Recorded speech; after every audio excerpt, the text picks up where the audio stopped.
Good afternoon, Robert Stribler at the OBX Wave Report, filming from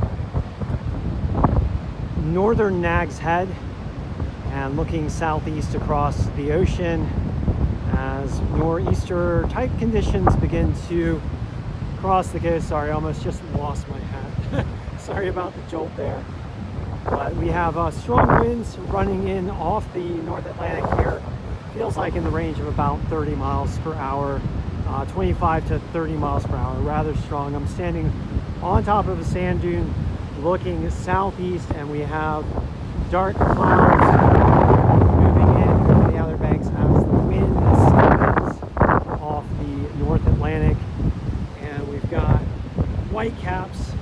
Looks like waves in the 2 to 4 foot, maybe 2 to 5 foot range here, with a much larger shore break.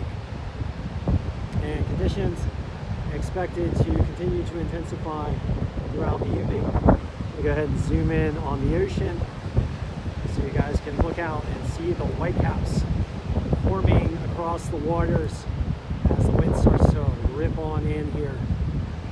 And getting that classic wind-blown storm ocean with blowing spray and blowing foam as we start to stare into the teeth of this thing.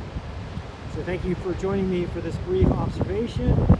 And since I didn't get to add my appeal for coastal defense in my earlier wave report, I'm going to go ahead and add it here. So please do everything you can to help defend our beautiful coastlines from the impacts of climate change driven by fossil fuel burning. The primary response being the mass deployment of clean energy. Clean energy being wind, water, solar, electric vehicles, batteries. Our coastlines are under threat by more intense storms driven by global warming, which is itself driven by fossil fuel burning. And the coastline is also under the gun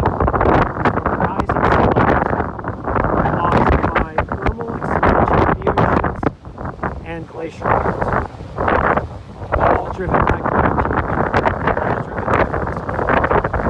And we can make the switch, so let's do it.